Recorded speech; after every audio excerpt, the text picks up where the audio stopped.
I want to make a video to kind of document kind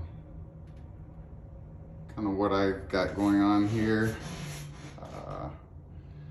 Figure it'd be a good opportunity. There's quite a bit involved. Tried to do some research into a couple things I've noticed and not seeing a whole lot. So this may be something I'll have some learning curves and can refer back to. If somebody watches this and can gain some knowledge, that'd be awesome. Quite a bit going on here. To some people it might not look like a whole lot, but it's going to be pretty involved. A lot of stages to it. So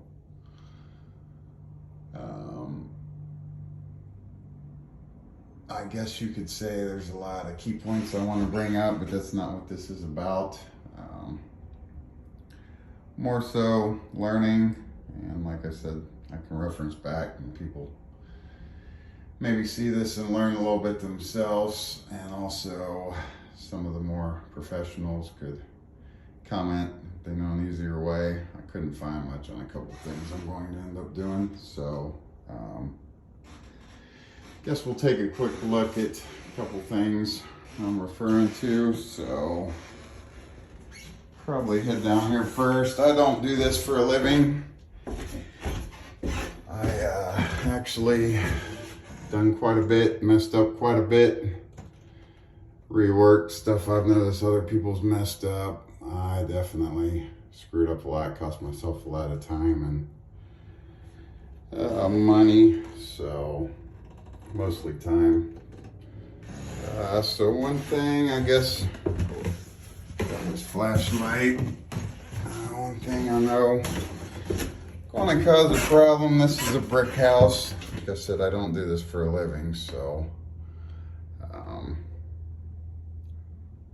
do kind of enjoy the housework, renovating, more outdoor stuff. But anyway, so what we've got going on here is, try and get a good angle.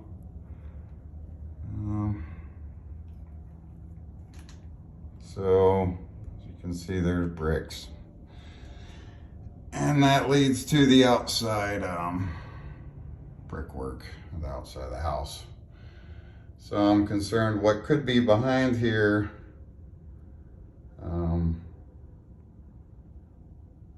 know, I don't want the mortar failing. I've worked on the garage door frame. Brickwork base kind of started to fall apart and just crumbled on me. Had to redo that, so I've ran into that issue. But so what's going on right here is this is loose. It's probably need to come out. Loose down here. Could do some easy fixes. Loose up here too. So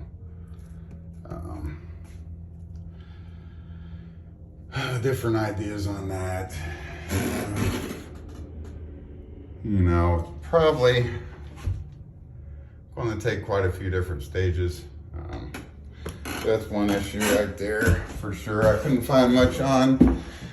I'm going to say right now that Vancouver Carpenter is about as awesome content as you're going to get on a lot of this stuff. So most things I've learned from him. He seems to definitely pay attention to detail. That man's taught me a whole lot.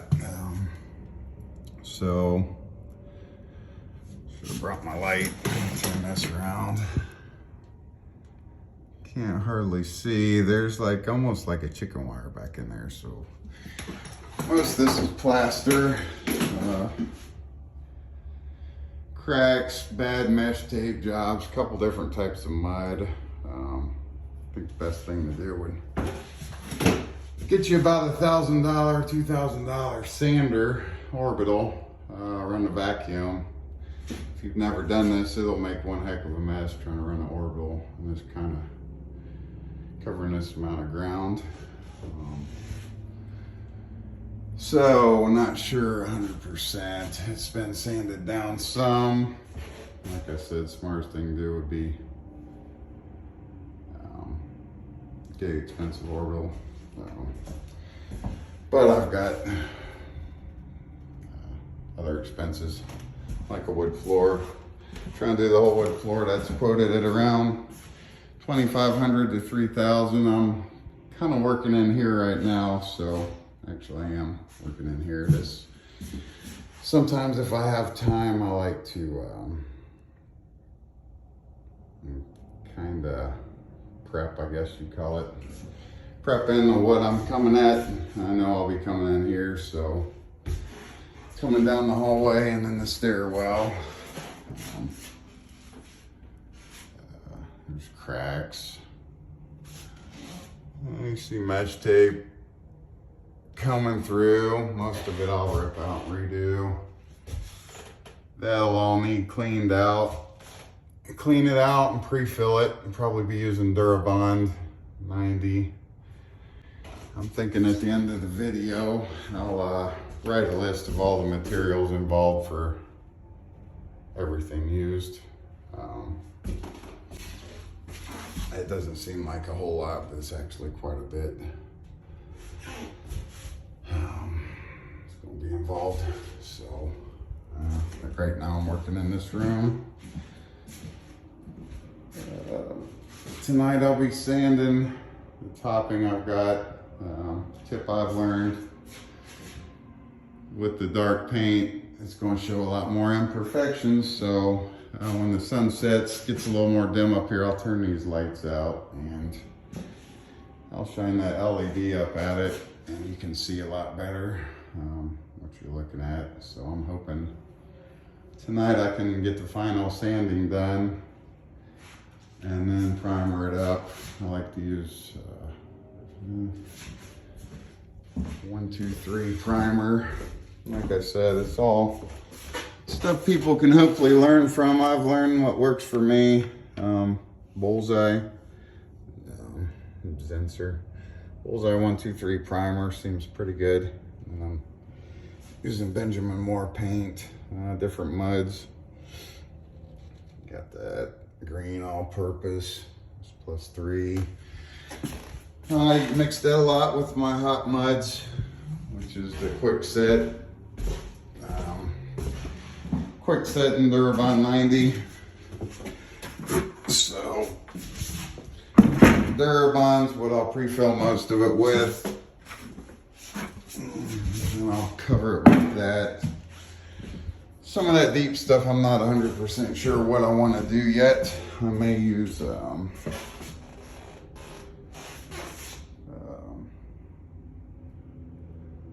to remember where I set this. I may use that for the real deep stuff. I'm not sure how much of that's. I'm not sure how much of this is going to come out. So with all this being loose, I may try to get what I know is loose, because you can kind of knock on it and tell where it gets more solid. All this seems loose. See difference. So anything loose will come out. I may end up, I don't know. Could use mortar back there. Could use, cut some drywall, put it in. May use that rock hard putty in the real deep stuff like that, and then cover that with Durabond 90 and wood glue mixed into it. So, like I said, Vancouver Carpenter, I'll show you about anything you need to know on mixing glue with your hot muds. This is just kind of what I've got going on in here. Built kind of a walk-in closet. It used to be 2 bedrooms, so it's going to be 1 closet, and then there's another closet back in there. That door will get replaced. Needs floor put down, trim, border.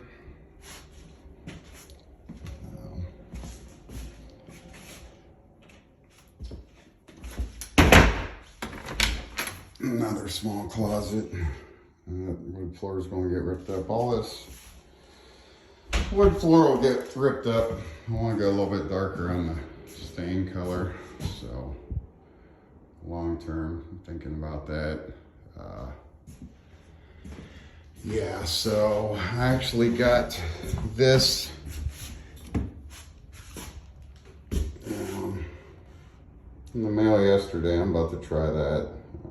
Maybe do a quick video how that works. I'm going to try to run that on the long all here. Just see, hopefully it'll knock that off. That joint compound.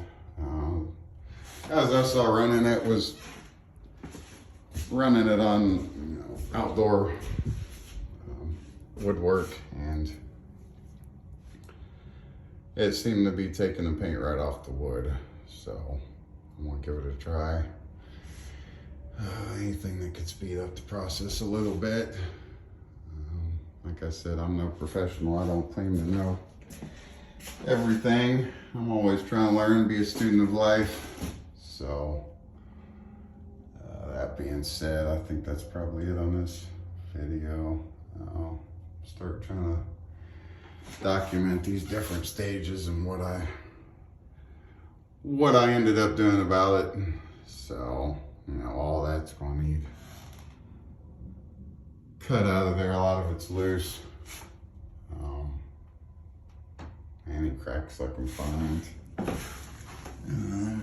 And see, there's mesh tape showing there. The window frame's not lined up. The gap behind it. Yeah, so anyway, I guess that's it for this video.